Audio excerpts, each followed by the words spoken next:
Hello, calculus fans. All right, we've talked about the Taylor series of a function. It looks like this.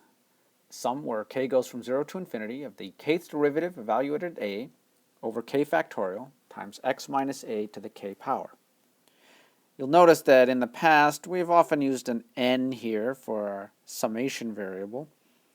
We can actually use whichever letter we like. It doesn't matter. In this case I want to use k only because I'd like to use n to represent something else. Now we also have this notation, t sub n, when we want to talk about the nth partial sum of the series, and we'll call that the nth Taylor polynomial. So that looks like this. T sub n is this guy. Notice that we're stopping at n instead of infinity.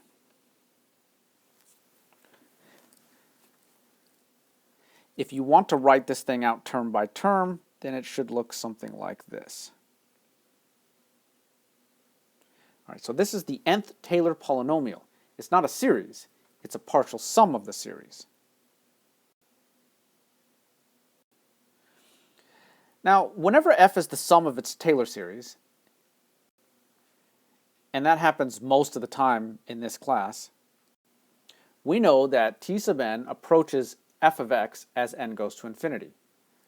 The important thing about that is that t sub n can be used as an approximation to f. So f of x is approximately equal to t n of x. Now you should remember in Calculus 1 we studied the first degree Taylor polynomial.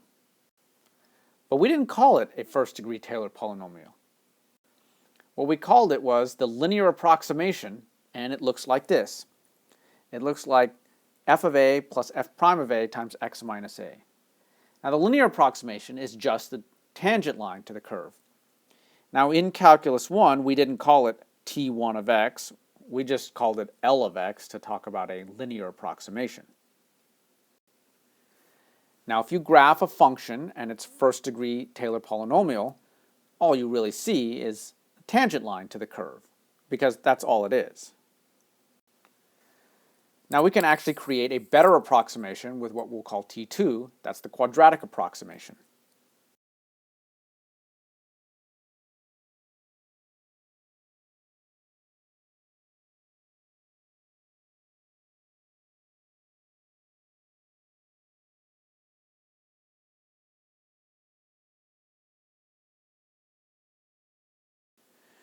The farther out we go with the Taylor polynomial, the better the approximation. Now, when we use a Taylor polynomial to approximate a function, we really want to know how good the approximation is. So we look at the absolute value of the remainder. So absolute value of Rn is equal to the absolute value of f of x minus Tn of x. Now we've got three ways to estimate the size of this error. Now the first way is a little bit crude. You can graph Rn on your graphing calculator and you can estimate the error. That's not really all that great. Now if you're lucky and the series happens to be an alternating series, you can use the alternating series estimation theorem, and we've talked about that technique. And next we're going to give a new theorem called Taylor's inequality that will help us to put bounds on the remainder. Okay, that's all for now.